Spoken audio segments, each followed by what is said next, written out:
All right, guys, now we're going to write out our rebuttal paragraph.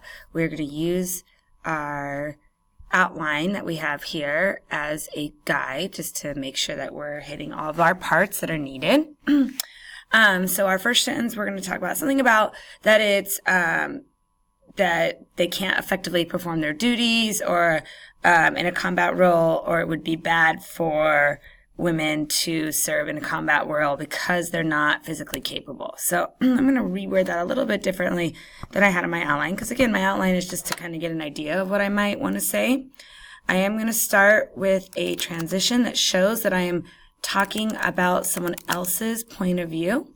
So that's on the other hand. Some believe that women are not physically capable to serve effectively in combat roles. Okay, so we're making the point here that that they're not going to be effective, so it's bad essentially for women to be in combat roles because they're just not physically capable. This is the start of a paragraph, so we're going to indent it. Okay, so now if I look back at my outline, we have that we're going to talk about from Fredenberg's article that they have just different physical differences, that we're just different, right? Men and women are just different. Okay, so Mike Fredenberg's article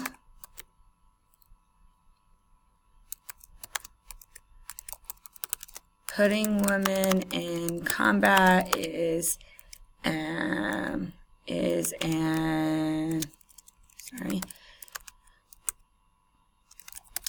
even worse idea than you'd think. Points out the physical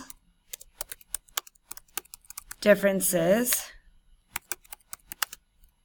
in men from women, ranging from the oxygen intake, body mass, to even neck size and bone density. He makes the argument that because of these natural differences, women cannot be successful in combat situations. And that was page 14. Okay, so I took his ideas, and those are part of my claim evidence of the opposition's viewpoint. And now I'm going to move back to my viewpoint and why Mike Fredenberg and the other who think like this are wrong. So I'm going to use a contrast transition of however. People should be given the opportunity to be judged as individuals on their ability, not on what their gender is supposed to be, or what we assume is what people's gender is. Okay. And now I'm going to go into the examples from Harding. She talks about that women have completed, I'm going to summarize this, grueling 28-day Army courses like their male counterparts. That is Harding 10. I'm also going to talk about how like women have done military police. That's also in Harding's article. So through their jobs in the military, like the military police, again, this is a summary or paraphrase. I'm putting in my own words, but it's still not my idea, so I still need to give credit to Harding. So like the military police, women have already been put in combat-like scenarios and have been fine while also earning the respect of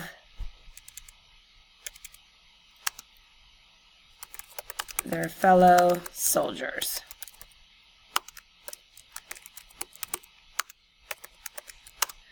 Okay, so now I need my commentary, I need my ideas. We talked about the exemplar and using men who are weaker than women. So we're going to kind of go with that point here. So plenty of women are physically up for the rigorous challenges of these roles. Moreover, there are plenty. I'm going to stop just a little bit for you. Men who are not. Women should not be limited from these positions simply because there are differences between men and women's bodies. Maybe those differences would make it easier for women to be successful in their own ways. The military, and then again, here is our concluding sentence, and we are going to make a call for action. So the military should at least give women the opportunity to try combat roles. Okay, so that is our rebuttal paragraph. Let's go through the parts again. We're going to outline them or just kind of make a mark here what they are. So remember, we start with our opposition's topic sentence. That is what they think. We want to make sure we use a transition there to move into their opinion. We're going to have our opposition's claim.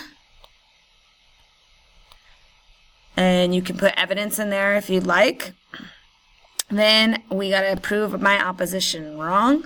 That is my claim or my rebuttal statement, and I'm probably going to need some sort of transition to move me into that idea. And then I'm going to have more evidence. And then I again have, let's see what color here, we'll go black, commentary. Or, I'm sorry, my reasoning, my R. Okay, and then we have our concluding sentence down here. Okay, so let's read our final. On the other hand, some believe that women are not physically capable to serve effectively in combat roles. Mike Frendenberg's article, Putting Women in Combat, is an even worse idea than you'd think, points out the physical differences in men from women, ranging from the oxygen intake, body mass, to even neck size and bone density. He makes the argument that because of these natural differences, women cannot be successful in combat situations. However, people should be given the opportunity to be judged as individuals on their ability, not on what their gender is supposed to be. Women have completed grueling 28-day Army courses like their male counterparts. Through their jobs in the military, like the military police, women have already been put in combat-like scenarios and have been fine while also earning the respect of their fellow soldiers. Plenty of women are physically up for the rigorous challenges of these roles. Moreover, Sorry, I put a colon instead of a semicolon. Moreover, there are plenty of men who are not. Women should not be limited from these positions simply because there are differences between men and women's bodies. Maybe these differences would make it easier for women to be successful in their own ways. The military should at least give women the opportunity to try combat roles. Okay, so again, we have our completed rebuttal paragraph. This would come after the argument paragraph. And again, there is other options. You don't have to do exactly like this, but we're showing you the basic. You've got to have the opposition's viewpoint in there. This is one way to make sure that you get your opposition's viewpoint in there and then prove them wrong. Thanks, guys.